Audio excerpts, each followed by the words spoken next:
Those tough people over there, man. That's some tough people, man. How crazy has it been watching all these dudes from Dagestan invade MMA I knew it. and dominate?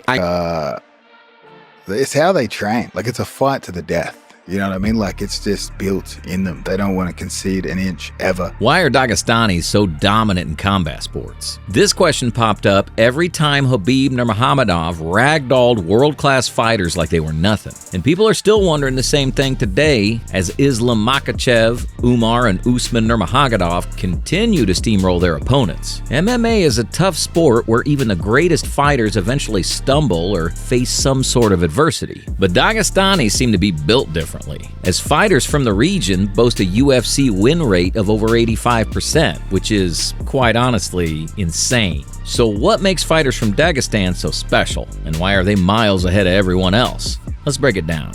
Dagestan, a semi-autonomous republic in southwestern Russia, is famous for its stunning mountains, history shaped by wars, and its world-class wrestlers. While it does have a few urban centers, including its capital, Makhachev, most people live in small, rural villages nestled in rugged, rocky hills. For many, economic opportunities are limited.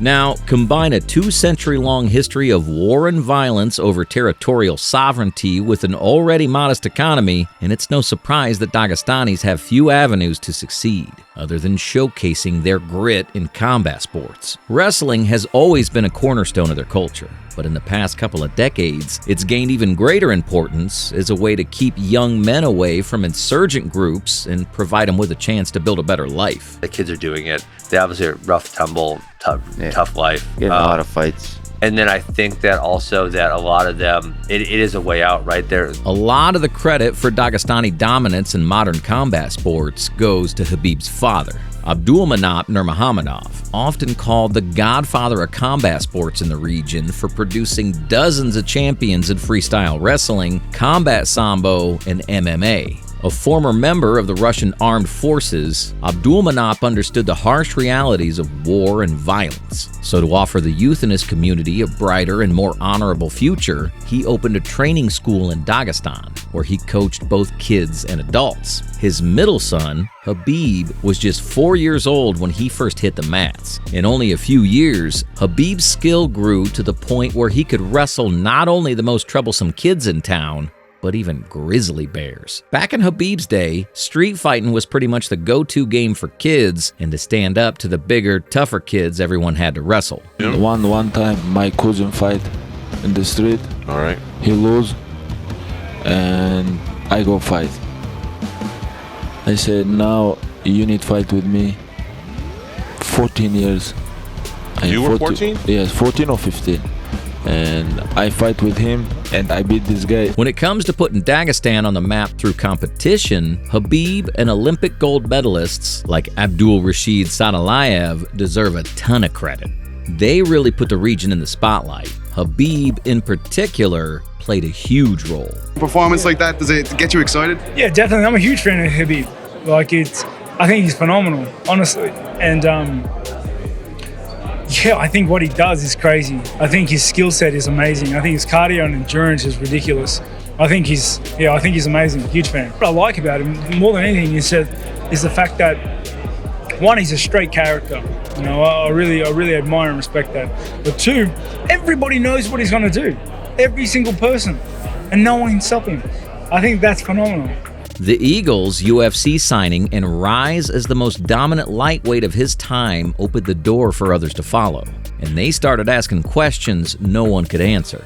Over the past decade, the legend of Dagestani wrestling has pulled many people toward the region.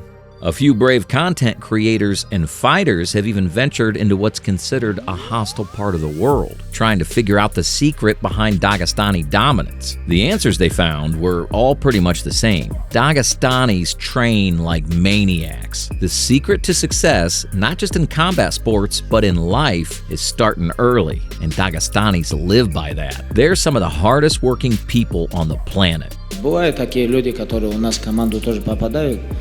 Но они так, некоторые бывают, которые долго тоже не задерживаются тоже.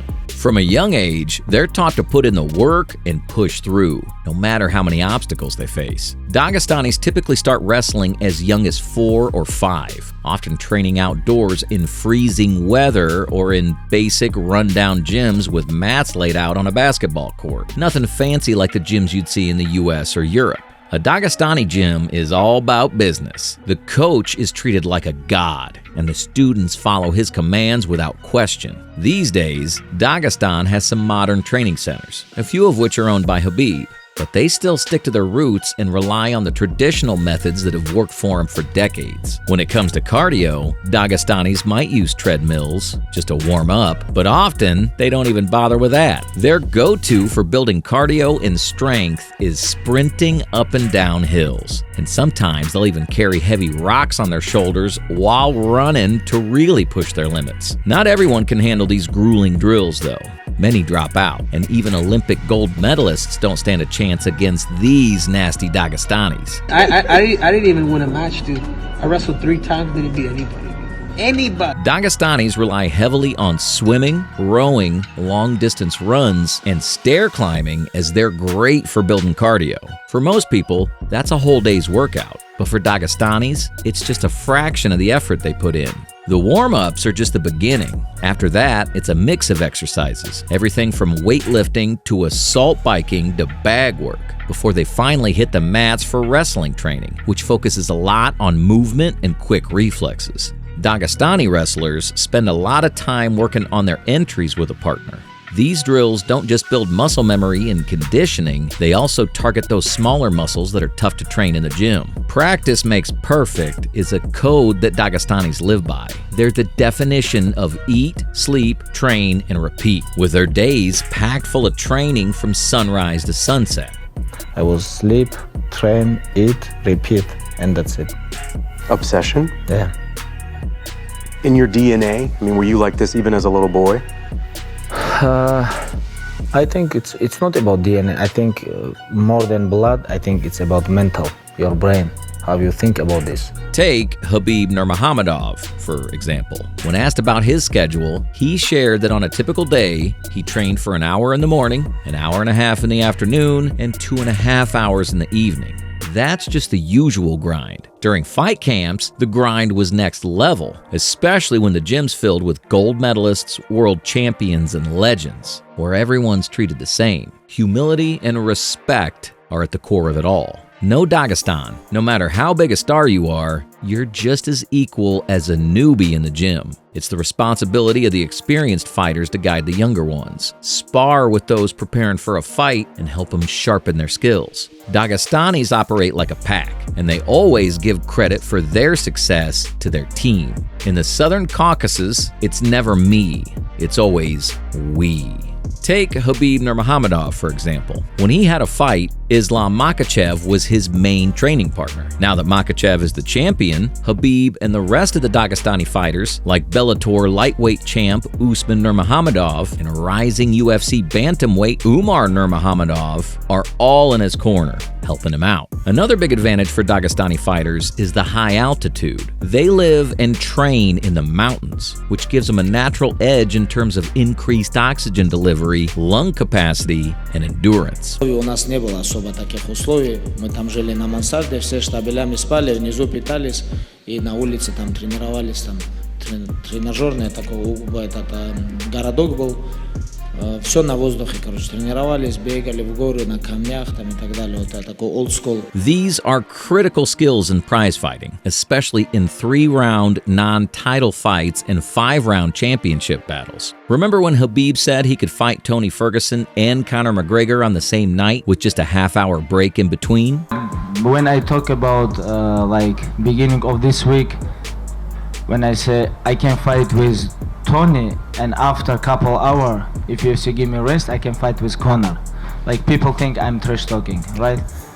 Like now I'm just finished fight with one of the best striker in UFC today, right? I fight with him and stand up wrestling like 15-minute war, but I still... That's the kind of endurance the altitude helps build. Most of us thought Khabib was joking when he said he could fight Tony Ferguson and Conor McGregor on the same night with just a half-hour break, but he was dead serious because his training made him capable of lasting longer than most, even top-tier fighters in his own division. One day training with Khabib is worth like 100 days training with anybody else, because the knowledge, just the energy that you get from them guys, it's like priceless. That level of hard work, dedication, competitiveness, and fearlessness can't be bought. Even if it could, Dagestanis would still prefer to earn their success the hard way. Of course, all my life, you know, the discipline I follow all my life, and this is the key, you know.